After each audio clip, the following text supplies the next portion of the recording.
Where do you see yourself in 5 years? It was May 2018 in downtown Toronto. Sitting across me were 2 directors and 1 senior manager at this big oval table. I already knew the answer to that question. I hoped in 5 years I won't be working full-time. I'll be spending more time with my grandchildren and doing my passion projects. But that's not what I said though. What I said was the answer that get you hired. I want to learn more, grow here, and manage bigger projects. Over the next few months, I had 5 more interviews and I turned down 2 job offers. One from a CEO who called me on a weekend from her cottage, asking me to accept the offer. I know we are facing an extremely tough job market, with many people searching for work, compounded by a workforce that is under real stress. A recent report backs this up. Only 20% of the workforce globally are fully engaged in their work, and that is the lowest in 5 years. Most of them stay put anyways. The Gallup reports explain why. When people feel when they have no real choice, they won't leave even if they are unhappy. They just stay put and quietly disengage from the work. In my case, I had a choice, twice, but I chose safety instead. Hi, I'm Joyce Lee. Some people call me the PhD grandma. My passion is to equip professionals flourish through simplicity and meaningful work. Years ago, I started my career in IT. I left IT for a season and become a clinical counselor. And this is the story I'm sharing with you today. I pivoted back to IT when I was 59. I have since moved past that chapter and doing the work I'm doing now. In this video, I'll walk you through the offer that I turned down twice and what it taught me about the difference between choosing safety and staying true to yourself. People often ask me, I thought you liked counseling. Why did you move back to IT? The short answer people expect is practical. The job market, money, the stability. That's not it. The real answer was that at 59, I threw in the towel. I quit counseling thinking that my life purpose, together with my North Star, was far gone. It disappeared. The work of helping people to overcome their struggles and live to their life potential, and that was all an illusion. The very reason I left IT for counseling in the first place. Leaving counseling meant leaving that purpose for good as well. Here's why. I encountered a personal crisis. I call it a trauma. I wouldn't go into it in detail now because that's a whole different story. What I can tell you is this. I went through a period of deep depression. I was in a fog. My healing has to come first. Within a few days, while I was still on my job of counseling, going to the office Monday to Friday, I received news no therapist is ever prepared for. A long-term client of mine died by committing suicide. That was the sign. Before I received this sad news, I dragged myself to the counseling office, trying to go through the motions, trying to listen to the clients and taking notes, but my mind wasn't there at all. My heart was so full of my own sorrows. I was debating whether I should take a sick leave, and maybe that will give me time to work on my own issues and overcome that trauma. No, I couldn't do that. My heart was too heavy. The thought of returning to that counseling chair was so heavy. I had to quit for good. That was the most rational decision that made sense. I was not only quitting counseling, I also gave up my psychotherapist license that I worked so hard to obtain. I closed the door to the North Star that I thought I was living out through my job. IT, information technology, was the field that I walked away 5 years ago. But decades of foundational work in IT actually preserved my job identity. not towards something that I'm looking forward to, but away from something that I believe I no longer could carry. Something surprised me though. Everyone told me that late career job seeking was brutal. There's really no chance for even young people to get a job, never mind if you're over 50 or 55. Most people reported no callbacks. It was not for me. Within the 4 months that I was searching, I had at least 8 interviews, and out of that come multiple offers.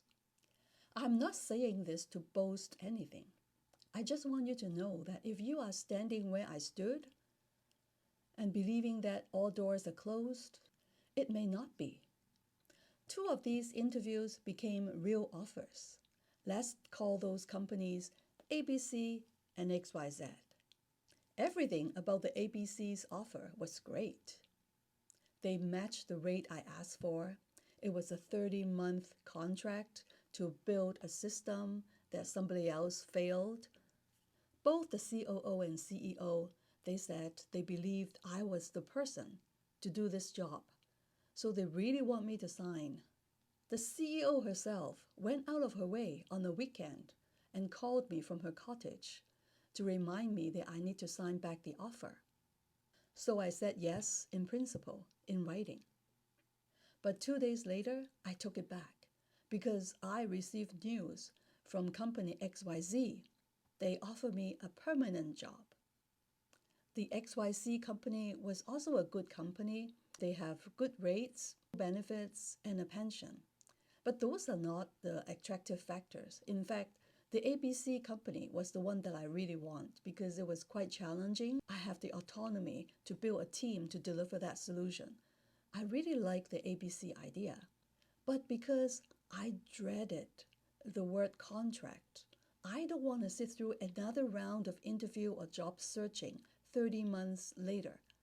Because at that time, I would just have more white hair, and I don't know whether I would be able to sit through those interviews and facing the tough question, such as where do I see myself in 5 years? I didn't choose XYZ because it meant more to me. I only chose it because of one word: permanent. That means I never have to sit through another interview again. I can stay there until I retire naturally like everybody else. I was already 59. So I worked for XYZ. Everything went well. At the end of the second year, there were lots of company meetings, and they told us that the company is closing down the Ontario office, and everybody, if they like to keep their job, they need to relocate to another province. For people that did not choose to go, there was a sufferance package. And then a few days later, I received an email from HR requiring me to take action. It was either move, relocate, or a package. I chose the package because I wasn't ready to uproot and relocate. My role was terminated within a year. Here I was, having to look for another job again. I was 62. Fortunately, I landed on a remote job soon after. For people that followed me, you know what happened. That job didn't last. I was fired the first time in my life at 63. I chose to join XYZ company because I thought that's my last move. I don't have to do job hunting ever again. I ended up having to job hunt twice. And one was the termination due to relocation, and the other one, I was fired. The whole thing that I tried to avoid come back to haunt me even more. If you want to hear more about being fired at 63, that story, you can check out the video here. Today, I'm covering the other side of that story. I chose the safe path to join the XYZ company, believing that my purpose, my North Star, was only an illusion, a dream. Looking back, I realized my North Star was quietly waiting for me to come closer to it. 3 months ago, I launched the first ever program, Purpose Alignment Lab. In the program, I equip professionals to chart their own path to their purpose, to their North Star. This work becomes richer with time. If I can wait that long to get there, so can you. Whatever you're quietly giving up on may feel unreachable. That feeling is not the final word. If you're sitting where I sat, believing the very thing you cared about is gone, and believing safety is the only thing left, I want to leave you with 4 things. First, a late life pivot is possible. I am an example. It's not an exception. Many people have successfully pivoted. It does require upgraded skills and a very well planned out strategy. I can share with you some of those strategies in the next video. Second is to stay agile, even when you think you have landed on something. I thought signing with XYZ is the safest thing to do. I was so wrong. Because change is happening every day, out of your control. Third, don't take yourself too seriously. Some outcomes are simply out of your control, such as hiring freeze, political climate, decisions made 3 levels up in the company chain above you.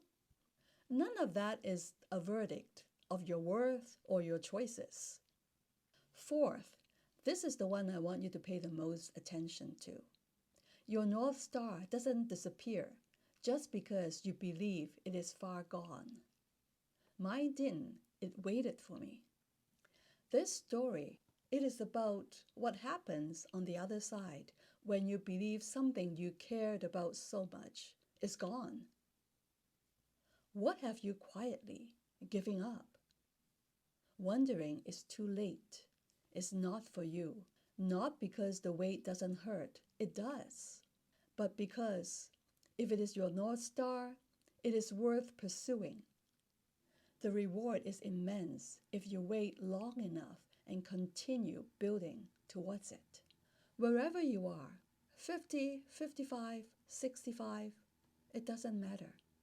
If you still have your North Star in front of you, as long as you keep yourself healthy and have the energy, I would encourage you to keep pursuing it. In the next video, I'll share with you the strategies that work for me to land interviews and win job offers.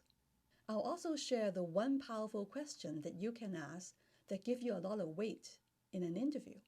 That could make a difference. If you want to hear those, please subscribe to this channel so you won't miss that video. Until then, stay healthy and keep walking towards your North Star.